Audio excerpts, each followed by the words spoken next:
Magandang hapon sa ating lahat, guys. Now you are feeling the coconut English. Wow. So guys, nagbabalat ako ng niyog. Pagkatapos ng pagbabalat ay kakayurin. Pagkatapos ng kakayurin ay pipigain. Tapos yun, yung unang gata, yun ang gagamitin natin para sa ating latik.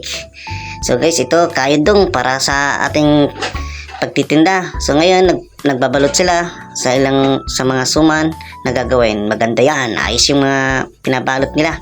Ekspektong-ekspekto. Tamang-tama sa sukat lahat. So guys, yun, ngayon sa panahon ngayon, tayo mag-ingat kasi tayo. So ngayon guys, nagprepare po ako ng panglatik. Ito, nakasalang na.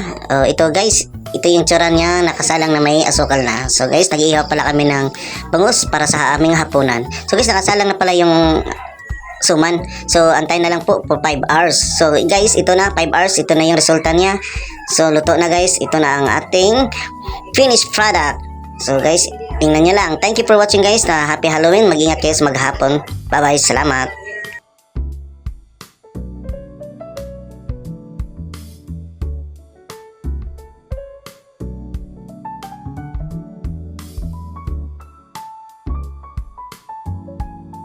So ingat tayo guys sa maghapon ito at God bless you. Happy Halloween.